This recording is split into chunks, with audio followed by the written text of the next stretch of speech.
존경하는 국민 여러분, 국민의힘 대통령 후보 윤석열입니다.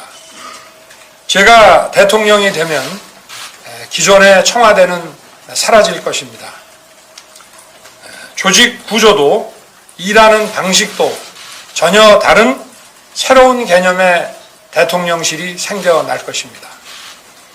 부처 위에 군림하면서 권력만 독점하고 국가적 위기에 제대로 대처하지 못하고 미래도 준비하지 못하는 청와대로는 더 이상 국가를 이끌어 나가기 어렵습니다.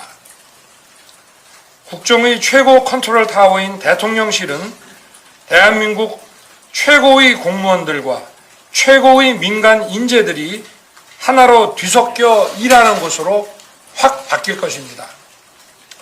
코로나 위기는 사회 각 분야에 불가역적인 변화를 만들어내고 있습니다.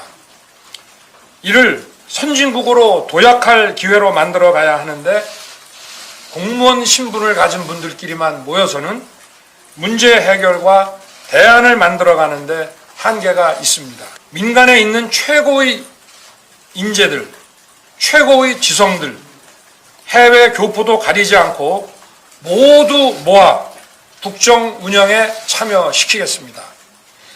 경륜 있는 중장년층과 정보 폐기 있는 젊은 인재들 누구라도 애국심과 실력만 있으면 국정의 컨트롤 타워 안으로 모시겠습니다.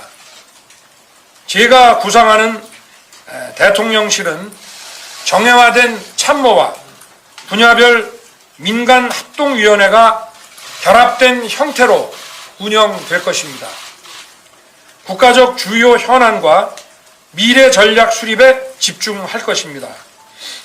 이들이 지혜를 모아 만들어낸 방안을 가지고 내각과 소통하며 나라의 미래를 이끌어 가겠습니다. 나라가 변하려면 대통령부터 변해야 합니다. 대통령은 대통령만이 할 수 있는 일에 집중하겠습니다. 총리, 장관, 지자체장 모두 마찬가지입니다. 제대로 일하기 위해 집중할 것은 집중하고 분산할 것은 분산하겠습니다. 새로운 대통령실에서는 참모들뿐만 아니라 분야별 민관합동위원회 관계자들과 또 각 부처에서 파견 나온 연락관들이 한 공간에서 서로 자유롭게 소통하면서 일할 것입니다. 국민과 소통하는 일하는 대통령이 되기 위해서는 제왕적 대통령의 잔재를 철저히 청산해야 합니다. 권위만 내세우는 초법적인 대통령은 이제 없어질 것입니다. 대통령은 법의 지배 틀 안으로 내려와서 해야 할 일에 집중하겠습니다. 새로운 대통령실은 광화문 정부 서울청사에 구축될 것입니다.